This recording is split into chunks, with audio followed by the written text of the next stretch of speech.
नमस्कार दोस्तों, knowledge network में आपका स्वागत है।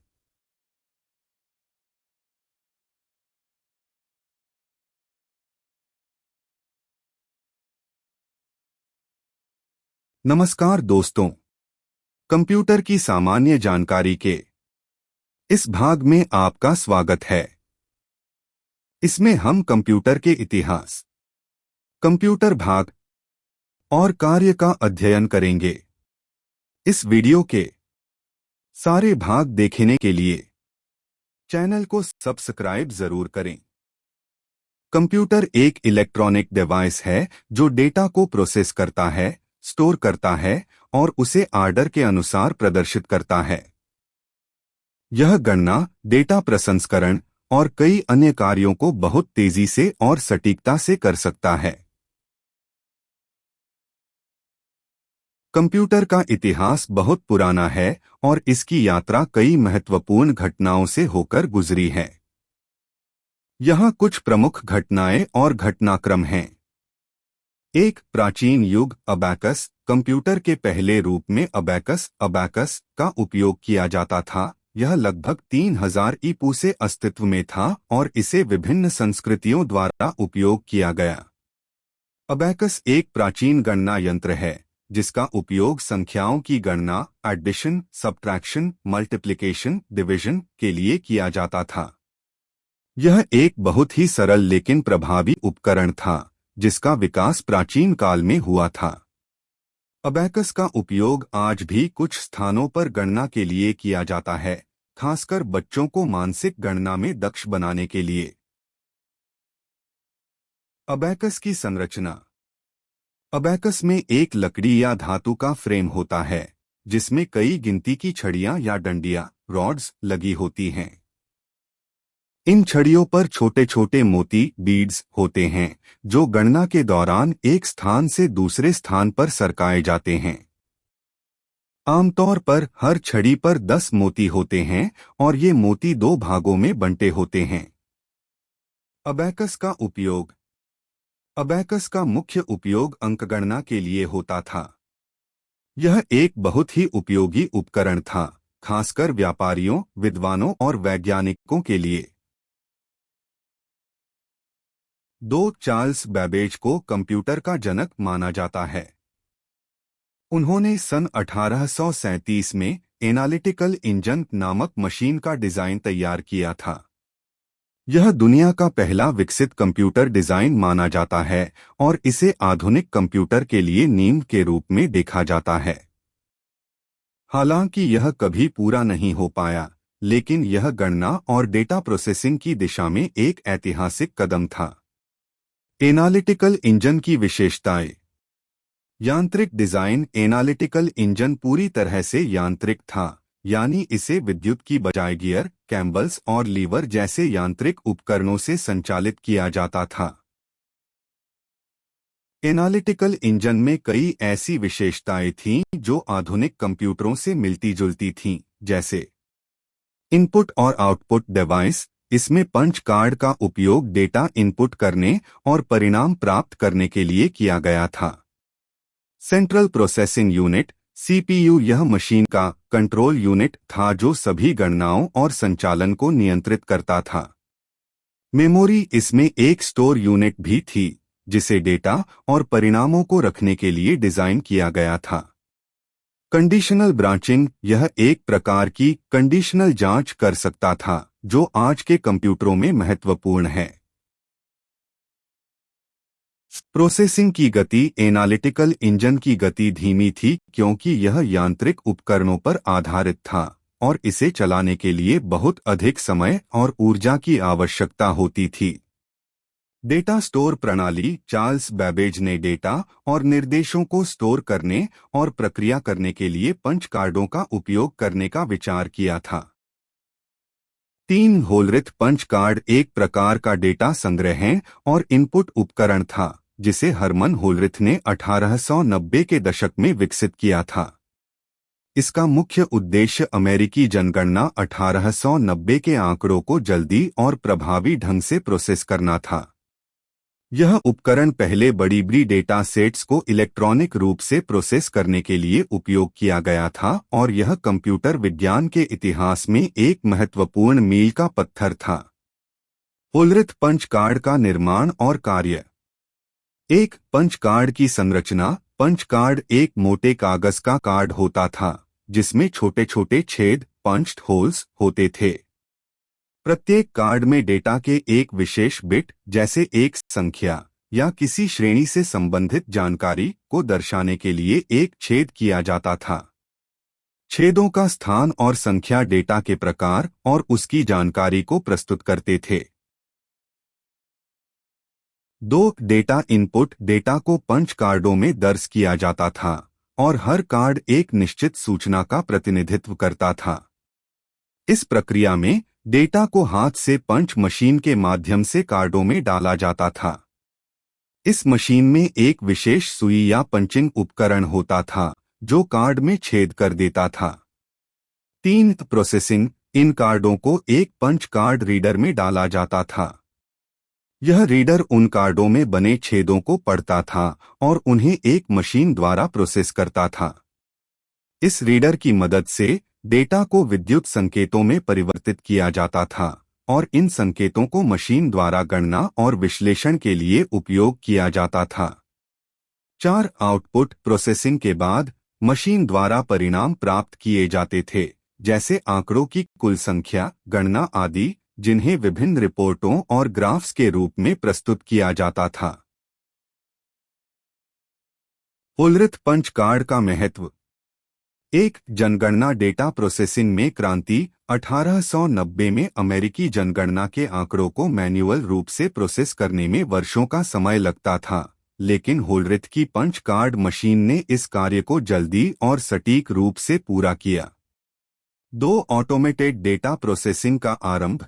यह पहली बार था जब कंप्यूटरों द्वारा डेटा प्रोसेसिंग के एक स्वचालित तरीके का इस्तेमाल किया गया, जिससे मैन्युअल गणनाओं की आवश्यकता कम हो गई। इनका इस्तेमाल कई अन्य क्षेत्रों जैसे बैंकिंग, विज्ञान और उद्योग में भी किया गया।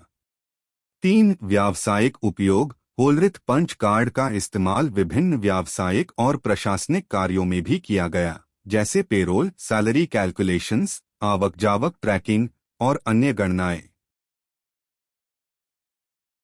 2 IBM का गठन। होलरिथ ने 1896 में टैब्यूलेटिंग मशीन कंपनी की स्थापना की, जिसे बाद में IBM इंटरनेशनल बिजनेस मशीन्स में बदला गया। IBM ने पंच कार्ड तकनीक को विकसित किया और इसके जरिए व्यापार और उद्योगों में डेटा प्रोसेसिंग की नई राह खोली। 3 पंच कार्ड का अंत। पंच कार्ड का इस्तेमाल 1970 और 1980 के दशक तक जारी रहा, लेकिन इसके बाद कंप्यूटर के नए और अधिक उन्नत रूपों जैसे फ्लॉपी डिस्क, हार्ड ड्राइव और आधुनिक डिजिटल स्टोरेज माध्यम ने इसका स्थान ले लिया। 4 पहला electronic computer. ENIAC electronic numerical integrator and computer एक पहला पूर्ण रूप से इलेक्ट्रॉनिक डिजिटल कंप्यूटर था, जिसे 1945 में जॉन पी मोचली और जेडी एकर्ट ने पेंसिल्वेनिया विश्वविद्यालय में विकसित किया था। ENIAC को विशेष रूप से गणना और सैन्य अनुप्रयोगों के लिए डिजाइन किया गया था, जैसे कि तोपों की गोलीबारी की तालिकाओं की गणना करना। ENIAC की विशेषताएं। एक इलेक्ट्रॉनिक कंप्यूटर। ENIAC पहला इलेक्ट्रॉनिक कंप्यूटर था, जिसका मतलब है कि इसमें वैक्यूम ट्यूब्स का इस्तेमाल किया गया था। पहले के कंप्यूटरों में यांत्रिक उपकरणों का इस्तेमाल होता था, लेकिन ENIAC ने इसे इलेक्ट्रॉनिक रूप से किया, जिससे उसकी गति और क्षमता में काफी वृद्धि हुई। 2 गणना की गति। ENIAC प्रति सेकंड लगभग 5000 जोड़ और 357 गुणा कर सकता था। यह उस समय के अन्य यांत्रिक कंप्यूटरों के मुकाबले बहुत तेज था। 3 आकार। ENIAC का आकार बहुत बड़ा था। यह लगभग 30 मीटर लंबा, 2 मीटर चौड़ा और 2.5 मीटर ऊंचा था और इसमें 18,000 वैक्यूम ट्यूब्स, 70,000 रेजिस्टर्स और 5 मिलियन कनेक्शन थे। 4 कार्यप्रणाली। ENIAC का डिजाइन बहुत जटिल था और इसे प्रोग्राम करने के लिए पंच कार्ड और बड़े पैमाने पर तारों का उपयोग किया जाता था। इस मशीन को प्रोग्राम करने के लिए मैन्युअल रूप से वायर्स को कनेक्ट किया जाता था। 5 वैक्यूम ट्यूब्स। ENIAC में लगभग 18,000 वैक्यूम ट्यूब्स का इस्तेमाल किया गया था। इन ट्यूब्स का काम डेटा को इलेक्ट्रॉनिक रूप में प्रोसेस करना था, लेकिन इनकी वजह से मशीन बहुत गर्म हो जाती थी, जिससे उसकी कार्यक्षमता प्रभावित होती थी। 6 प्रारंभिक उद्देश्य। ENIAC का मुख्य उद्देश्य गणना और सैन्य अनुप्रयोगों के लिए था, जैसे तोपों की गोलों के मार्गदर्शन की गणना करना। यह मुख्य रूप से न्यूक्लियर अनुसंधान, सैन्य संचालन और इंजीनियरिंग समस्याओं के समाधान के लिए काम आता था। विकास। ENIAC का विकास 1943 में शुरू हुआ था और इसे 1945 में पूरा किया गया। यह परियोजना अमेरिकी सेना के लिए एक सैन्य अनुप्रयोग के रूप में शुरू हुई थी, लेकिन बाद में इसका प्रयोग गणना के अन्य कार्यों के लिए भी किया गया। पहला पूर्ण कंप्यूटर। ENIAC को पहला संचालित इलेक्ट्रॉनिक डिजिटल कंप्यूटर माना जाता है। इसके निर्माण से पहले कंप्यूटिंग उपकरण केवल यांत्रिक थे या तो कंप्यूटर के कुछ हिस्से इलेक्ट्रॉनिक होते थे, लेकिन ENIAC पहला ऐसा सिस्टम था जो पूरी तरह से इलेक्ट्रॉनिक था। एक कंप्यूटर विज्ञान की नींव। ENIAC ने कंप्यूटर विज्ञान की नींव रखी। इसके डिजाइन और कार्यप्रणाली ने बाद में आने वाले कंप्यूटरों को प्रभावित किया। इसके बाद कई इलेक्ट्रॉनिक कंप्यूटर बनाए गए जो ज्यादा तेज और छोटे थे। 2 सैन्य अनुप्रयोगों में सुधार। ENIAC का प्रमुख उपयोग सैन्य कार्यों के लिए था, खासकर तोपों के शॉट्स की दिशा और विभिन्न सैन्य गणनाओं के लिए। इससे युद्ध में बहुत सहायता मिली। 3 प्रोग्रामिंग भाषा का विकास। ENIAC में प्रोग्रामिंग के लिए कोई साधारण भाषा नहीं थी, इसलिए इसे वायर्स और पंच कार्ड के माध्यम से मैन्युअल रूप से प्रोग्राम किया जाता था। ENIAC की असुविधाओं को ध्यान में रखते हुए बाद में कंप्यूटर प्रोग्रामिंग भाषाओं का विकास हुआ। ENIAC की सीमाएं। आकार और ऊर्जा की खपत। ENIAC का आकार बहुत बड़ा था। इसके संचालन के लिए बहुत ज्यादा बिजली की आवश्यकता होती थी और यह अत्यधिक गर्म हो जाता था। 2 प्रोग्रामिंग में कठिनाई। ENIAC को प्रोग्राम करने के लिए जटिल और मैन्युअल प्रक्रिया की आवश्यकता होती थी। इसके लिए पंच कार्डों और तारों को जोड़ने का काम किया जाता था, जो कि समय लेने वाला था। 3 वैक्यूम ट्यूब्स की अस्थिरता। ENIAC में प्रयुक्त वैक्यूम ट्यूब्स अक्सर खराब हो जाते थे, जिससे मशीन के संचालन में बाधाएं आती थीं। इसे सुधारने के लिए लगातार मेंटेनेंस की जरूरत पड़ती थी। 5 ट्रांजिस्टर का आविष्कार। 1947 में जॉन बर्डीन, वॉल्टर ब्राटेन और विलियम शॉकली ने बेल लैबोरेटरीज (AT) की शोध शाखा में किया। ट्रांजिस्टर का मुख्य कार्य सिग्नल को प्रवर्धित करना और स्विचिंग करना होता है। यह एक छोटे से इलेक्ट्रॉनिक संकेत को बड़ी शक्ति में बदल सकता है, जिससे उसे अन्य इलेक्ट्रॉनिक सर्किटों में भेजा जा सकता है।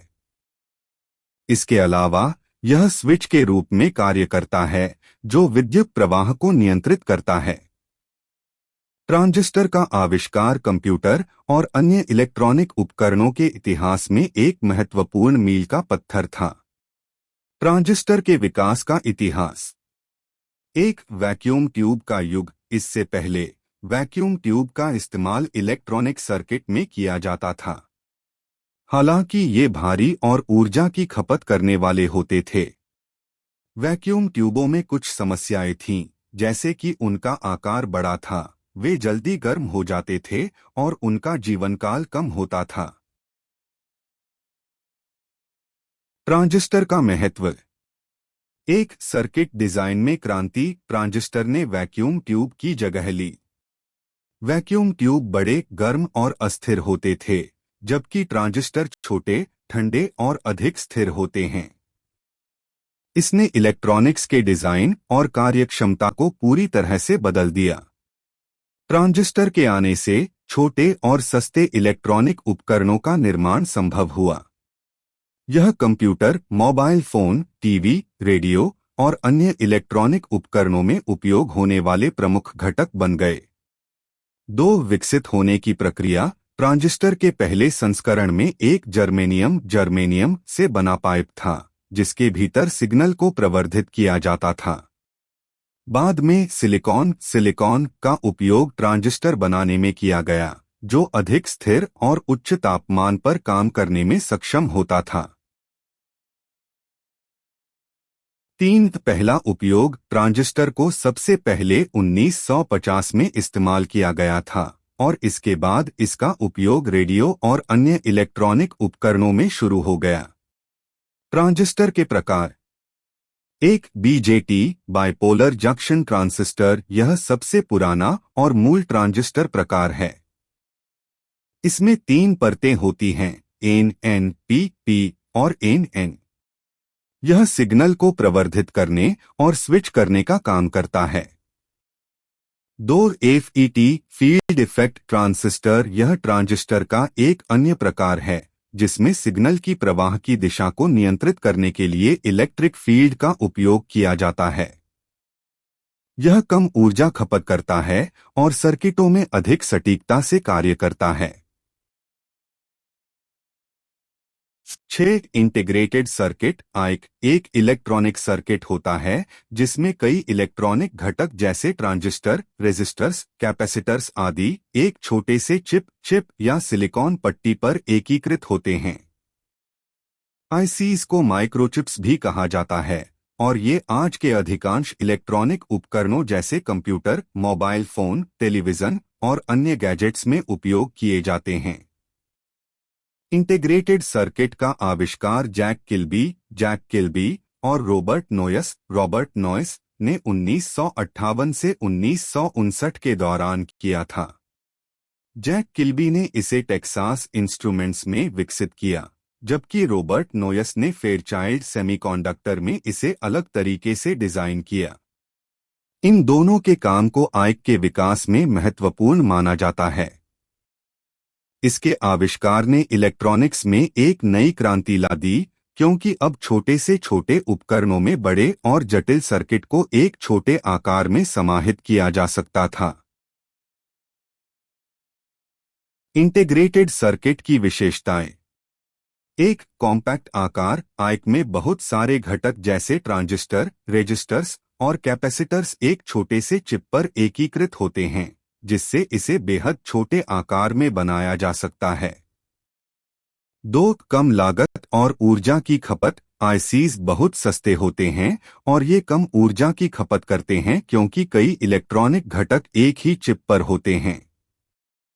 3 विश्वसनीयता और स्थिरता। आईसीज को बहुत ध्यान से डिजाइन किया जाता है, जिससे यह अधिक स्थिर होते हैं। इनके आकार और डिजाइन में सुधार ने इन्हें लंबे समय तक कार्यशील रखा है। 4 कम गर्मी उत्पादन। आईसीज अन्य बड़े सर्किट्स की तुलना में कम गर्मी उत्पन्न करते हैं, जिससे उपकरण अधिक सुरक्षित और टिकाऊ रहते हैं। इंटीग्रेटेड सर्किट के प्रकार।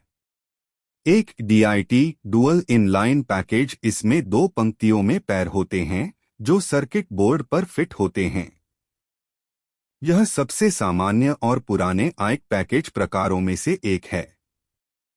2 एसओपी स्मॉल आउटलाइन पैकेज। यह आईसीज की एक और प्रकार है जो छोटे आकार में होते हैं और एक पैकेज के भीतर अधिक सर्किट शामिल कर सकते हैं। इसका आकार डिप से छोटा होता है और इसे अधिक उन्नत तकनीकी उपकरणों में इस्तेमाल किया जाता है। 3 स्मॉल चिप्स। ये आकार में बहुत छोटे होते हैं और उच्च तकनीकी उपकरणों जैसे माइक्रोप्रोसेसर, मेमोरी चिप्स में प्रयोग होते हैं। 4 स्मॉलेस्ट चिप्स। ये उच्चतम तकनीकी क्षमताओं के साथ छोटे आकार के होते हैं और स्मार्टफोन, कंप्यूटर और लैपटॉप जैसे उपकरणों में पाए जाते हैं। 7 माइक्रोप्रोसेसर का विकास। माइक्रोप्रोसेसर एक इलेक्ट्रॉनिक चिप है जिसमें कंप्यूटर या किसी अन्य इलेक्ट्रॉनिक डिवाइस के केंद्रीय प्रोसेसिंग यूनिट सीपीयू के सभी प्रमुख कार्य होते हैं। यह एक छोटे आकार का इंटीग्रेटेड सर्किट आईसी होता है जिसमें कंप्यूटर की सभी प्रमुख गणना और निर्णय लेने की प्रक्रिया होती है। माइक्रोप्रोसेसर का उपयोग कंप्यूटर, स्मार्टफोन, टैबलेट और अन्य डिजिटल उपकरणों में होता है। माइक्रोप्रोसेसर का इतिहास। माइक्रोप्रोसेसर का आविष्कार 1971 में इंटेल द्वारा हुआ था। 4004 माइक्रोप्रोसेसर पहला व्यावसायिक रूप से सफल माइक्रोप्रोसेसर था जिसे टेड हॉफ और उनके सहयोगियों ने विकसित किया था। यह एक 4 बिट माइक्रोप्रोसेसर था और कंप्यूटर की कार्यप्रणाली को बदलने में महत्वपूर्ण था। माइक्रोप्रोसेसर के प्रमुख कार्य। एक, गणना कैलकुलेशन। माइक्रोप्रोसेसर अंकों और डेटा के साथ गणनाएं करता है। यह अंकों को जोड़ने, घटाने, गुणा करने और भाग देने के लिए कार्य करता है। 2, निर्णय लेना डिसीजन मेकिंग। यह विभिन्न इनपुट डेटा के आधार पर निर्णय लेता है, जैसे कि शर्तों की जांच करना और किसी कार्य को निष्पादित करने के लिए लॉजिकल निर्णय लेना। 3, data processing. Microprocessor input data को प्रोसेस करता है और उसे उपयुक्त आउटपुट में बदलता है, जैसे कि स्क्रीन पर दिखाना या अन्य डिवाइस को भेजना। 4, निर्देशों का निष्पादन इंस्ट्रक्शन एग्जीक्यूशन। यह प्रोग्राम कोड को पढ़ता है और उसे निष्पादित करता है, जिससे कंप्यूटर या डिवाइस विभिन्न कार्यों को कर पाता है। माइक्रोप्रोसेसर की संरचना। एक, कंट्रोल यूनिट। यह माइक्रोप्रोसेसर का वह हिस्सा होता है जो कंप्यूटर के कार्यों को नियंत्रित करता है और निर्देशों को प्रोसेस करता है। यह सुनिश्चित करता है कि सभी कार्य सही क्रम में और सही समय पर हों। 2, ALU arithmetic and logic unit. यह गणना और लॉजिकल संचालन करने के लिए जिम्मेदार है। एएलयू द्वारा किए गए प्रमुख कार्यों में जोड़, घटाव, गुणा, भाग और लॉजिकल ऑपरेशन जैसे एंड और नॉट शामिल हैं। 3, रजिस्टर्स। ये छोटे डेटा स्टोर करने वाली इकाइयां हैं जो अस्थायी डेटा को संग्रहित करती हैं। माइक्रोप्रोसेसर में कई रजिस्टर होते हैं जो डेटा को जल्दी से प्रोसेस करने के लिए उपयोग होते हैं। 4, कैश मेमोरी। यह एक प्रकार की उच्च गति वाली अस्थायी मेमोरी होती है जो प्रोसेसिंग में तेजी लाती है। यह सामान्य रूप से रैम से तेज होती है और अक्सर डेटा और निर्देशों को अस्थायी रूप से संग्रहित करती है जो बार बार उपयोग किए जाते हैं। 5, बस। यह एक कनेक्शन चैनल है जो डेटा को विभिन्न भागों के बीच स्थानांतरित करने के लिए उपयोग किया जाता है। इसमें डेटा बस, एड्रेस बस और कंट्रोल बस शामिल होती हैं। माइक्रोप्रोसेसर के प्रकार। एक, 8 बिट माइक्रोप्रोसेसर। इस प्रकार के प्रोसेसर में एक बार में 8 बिट्स डेटा प्रोसेस किए जा सकते हैं। उदाहरण इंटेल 8080, ज़ाइलॉग Z80। 2, 16 bit microprocessor. इसमें 16 बिट्स डेटा प्रोसेस किए जाते हैं। उदाहरण इंटेल 8086, मोटोरोला 68000। 3, 32 bit microprocessor. यह 32 बिट्स डेटा प्रोसेस करता है। उदाहरण इंटेल 80386, मोटोरोला 68020। 4, 64 bit microprocessor. इसमें 64 बिट्स डेटा प्रोसेस किए जाते हैं। ये प्रोसेसर अधिक तेज और अधिक शक्तिशाली होते हैं। उदाहरण Intel core i7, AMD Ryzen. Microprocessor के उपयोग। 1, लैपटॉप और डेस्कटॉप। 2, mobile phone. 3, डिजिटल कैमरे और टेलीविजन। 4, ऑटोमोटिव उद्योग। 8, पर्सनल कंप्यूटर का विकास। पर्सनल कंप्यूटर PC एक ऐसा कंप्यूटर होता है जिसे व्यक्तिगत उपयोग के लिए डिजाइन किया जाता है। इसका उद्देश्य एकल व्यक्ति द्वारा काम करने के लिए होता है और यह घरेलू उपयोग, ऑफिस, शिक्षा, गेमिंग, इंटरनेट ब्राउजिंग और अन्य व्यक्तिगत कार्यों के लिए उपयुक्त होता है।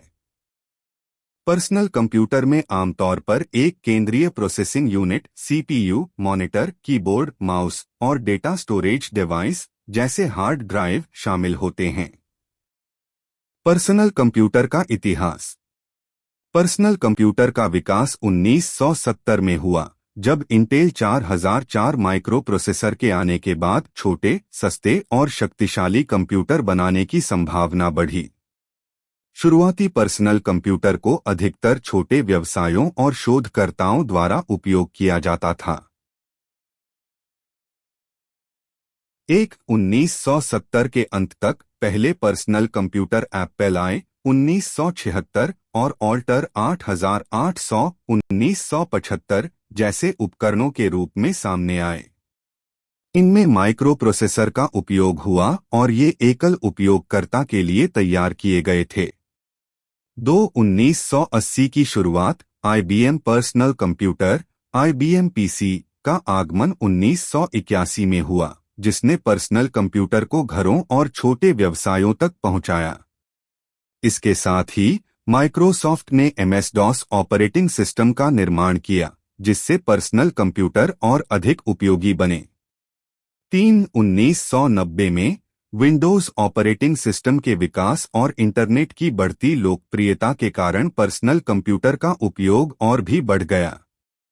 अब यह व्यवसायों, शिक्षा और व्यक्तिगत मनोरंजन का एक महत्वपूर्ण हिस्सा बन गया। पर्सनल कंप्यूटर की संरचना। एक केंद्रीय प्रोसेसिंग यूनिट सीपीयू यह कंप्यूटर का मस्तिष्क होता है। सीपीयू में सभी गणना और डेटा प्रोसेसिंग होती है। इसमें प्रमुख घटक होते हैं। ALU arithmetic and logic unit गणनाएं और लॉजिकल ऑपरेशंस करता है। सीयू कंट्रोल यूनिट कंप्यूटर के अन्य हिस्सों को नियंत्रित करता है। 2 मेमोरी रैम और ROM RAM random access memory यह अस्थायी मेमोरी होती है, जहां कंप्यूटर के रनिंग प्रोग्राम और डेटा स्टोर होते हैं। जैसे ही कंप्यूटर बंद होता है, रैम की जानकारी खो जाती है। रोम रीड ओनली मेमोरी यह स्थायी मेमोरी होती है, जिसमें सिस्टम की बूटिंग जानकारी और अन्य जरूरी निर्देश होते हैं। 3 storage device hard drive SSD computer में डेटा को स्थायी रूप से स्टोर करने के लिए हार्ड ड्राइव या SSD का उपयोग किया जाता है। इसमें सभी फाइलें, प्रोग्राम और ऑपरेटिंग सिस्टम होते हैं। 4 input device keyboard, mouse computer को नियंत्रित करने और डेटा दर्ज करने के लिए इनपुट डिवाइस जैसे कीबोर्ड और माउस का उपयोग किया जाता है। 5 output device monitor, printer computer के द्वारा प्रोसेस किए गए डेटा को यूजर तक पहुंचाने के लिए आउटपुट डिवाइस होते हैं, जैसे मॉनिटर, स्क्रीन और प्रिंटर। पर्सनल कंप्यूटर के प्रकार।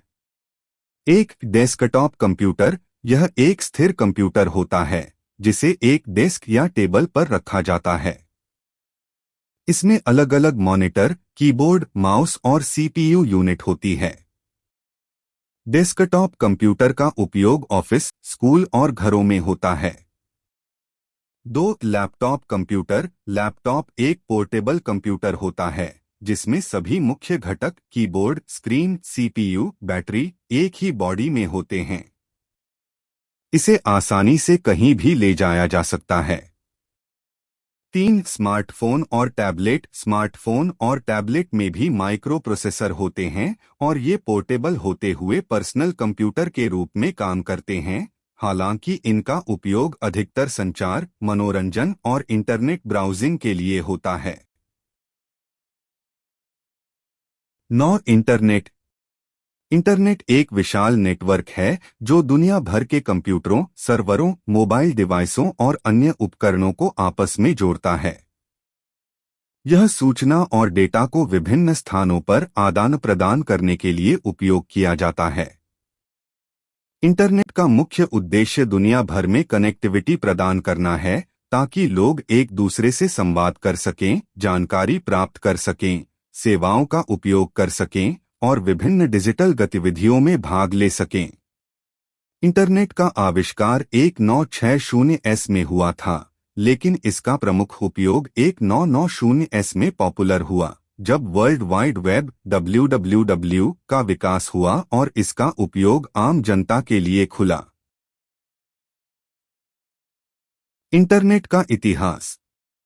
1960 ARPANET। इंटरनेट की शुरुआत ARPANET से हुई थी, जिसे advanced research projects agency network के नाम से जाना जाता है।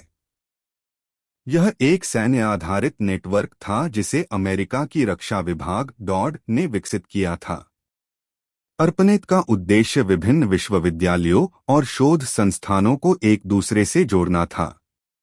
1970 TCP/IP का विकास, transmission control protocol internet protocol TCP/IP को 1970 में विकसित किया गया। यह इंटरनेट पर डेटा ट्रांसफर का एक मानक प्रोटोकॉल बन गया और आज भी इसका इस्तेमाल किया जाता है।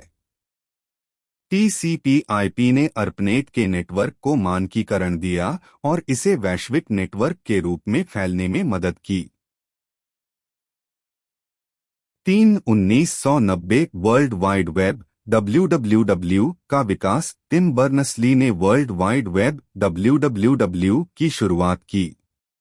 WWW का उद्देश्य एक ऐसे माध्यम का निर्माण करना था जिससे लोग आसानी से वेब पेजेस और वेबसाइट्स के माध्यम से जानकारी प्राप्त कर सकें। इसने इंटरनेट को अधिक इंटरैक्टिव और उपयोगकर्ता मित्र बना दिया। 2000 से वर्तमान तक इंटरनेट के उपयोग में तेज वृद्धि हुई है और सोशल मीडिया, ई-कॉमर्स, स्ट्रीमिंग सेवाएं, क्लाउड कंप्यूटिंग और अन्य ऑनलाइन सेवाओं के जरिए इंटरनेट का उपयोग हमारे जीवन का अभिन्न हिस्सा बन गया है। इंटरनेट का कार्य। इंटरनेट एक नेटवर्क ऑफ नेटवर्क्स के रूप में काम करता है, जिसमें छोटे नेटवर्क, घर, कार्यालय या संस्थान बड़े नेटवर्कों ISP डेटा सेंटर से जुड़े होते हैं। इंटरनेट पर डेटा ट्रांसफर निम्नलिखित तरीके से होता है। एक IP एड्रेस। प्रत्येक डिवाइस का एक विशिष्ट पता होता है जिसे IP एड्रेस कहते हैं। यह किसी कंप्यूटर, सर्वर या नेटवर्क डिवाइस का अद्वितीय पहचान होता है, जिससे डेटा सही जगह पर पहुंच पाता है। 2 DNS डोमेन नेम सिस्टम। जब आप कोई वेबसाइट जैसे google.com ब्राउज करते हैं तो DNS सर्वर इसका नाम, डोमेन नेम, IP एड्रेस में बदलकर वेबसाइट से कनेक्ट करता है। 3 पैकेट्स। इंटरनेट पर डेटा छोटे छोटे पैकेट्स में विभाजित होता है और प्रत्येक पैकेट को एक मार्ग द्वारा अपने गंतव्य स्थान तक पहुंचाया जाता है। पैकेट स्वचालित रूप से पुनः एकत्र होते हैं और सही डेटा को पुनर्स्थापित करते हैं।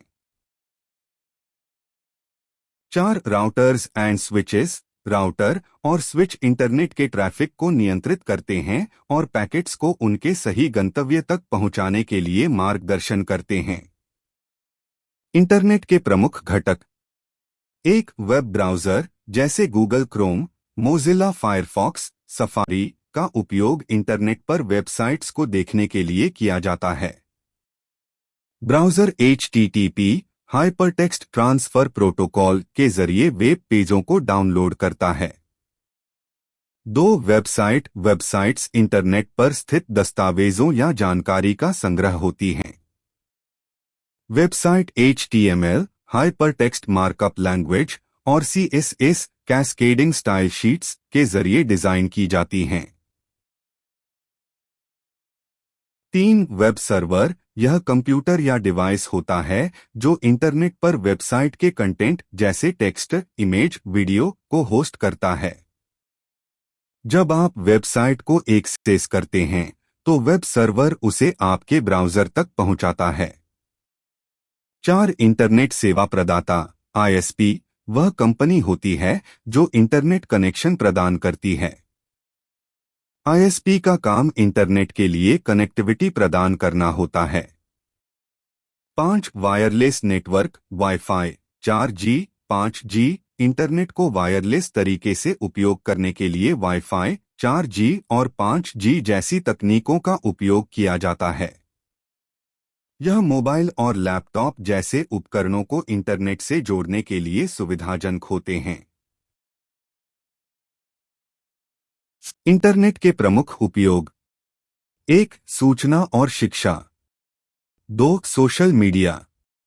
3. Online shopping e commerce. 4. Online banking और वित्त। 5. मनोरंजन एंटरटेनमेंट। 6. कम्युनिकेशन। 7. क्लाउड सेवाएं। लैपटॉप एक पोर्टेबल कंप्यूटर होता है जिसे आसानी से कहीं भी ले जाया जा सकता है। यह डेस्कटॉप कंप्यूटर का एक हल्का और सुविधाजनक रूप है जिसमें सभी प्रमुख कंपोनेंट्स जैसे प्रोसेसर, मेमोरी, स्टोरेज और डिस्प्ले एक ही यूनिट में समाहित होते हैं। लैपटॉप का मुख्य लाभ यह है कि यह बैटरी से चलता है, जिससे इसे बिना पावर सोर्स के भी उपयोग किया जा सकता है। लैपटॉप के घटक: 1. प्रोसेसर बटा CPU. 2. Motherboard. 3. RAM random access memory. 4. Storage. 5. Graphics card. 6. Screen बटा डिस्प्ले। 7. कीबोर्ड। 8. टचपैड। लैपटॉप में माउस की जगह टचपैड होता है जिसे उपयोगकर्ता अपनी उंगलियों से स्क्रॉल और क्लिक करने के लिए उपयोग करता है। 9. बैटरी। लैपटॉप बैटरी से चलता है जो उसे पोर्टेबल बनाता है। बैटरी की क्षमता जैसे 4000 mAh, 6000 mAh और बैटरी जीवन बैटरी लाइफ लैपटॉप के चलने की अवधि को प्रभावित करते हैं। अधिक बैटरी क्षमता का मतलब होता है अधिक घंटे काम करने की सुविधा। 10. पोर्ट्स और कनेक्टिविटी। लैपटॉप में विभिन्न कनेक्टिविटी पोर्ट्स होते हैं जैसे USB, HDMI और SD कार्ड स्लॉट।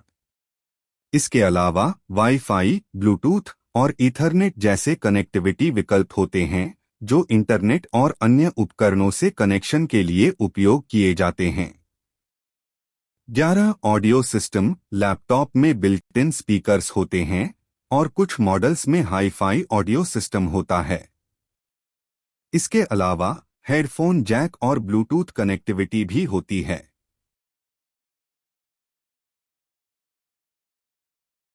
लैपटॉप के प्रकार: 1. Compact laptop. ये छोटे आकार के लैपटॉप होते हैं जो हल्के होते हैं और आसानी से कहीं भी ले जाए जा सकते हैं।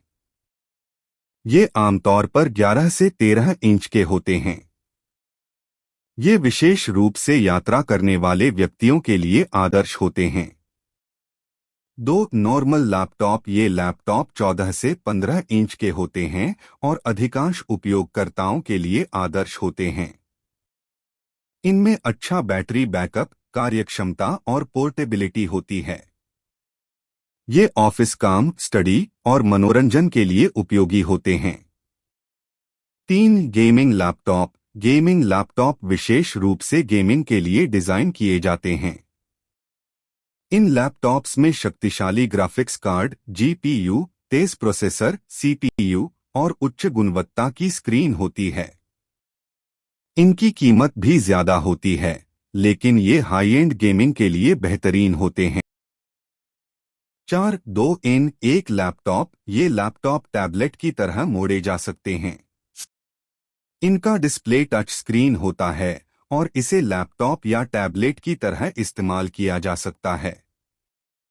ये कामकाजी और मल्टीटास्किंग के लिए आदर्श होते हैं। 5. All in one laptop. ये लैपटॉप अपनी स्क्रीन में ही सभी कंपोनेंट्स को समाहित करते हैं। इसका डिजाइन स्लिम और स्टाइलिश होता है। इनका उपयोग विशेष रूप से ऑफिस और व्यक्तिगत कार्यों के लिए किया जाता है।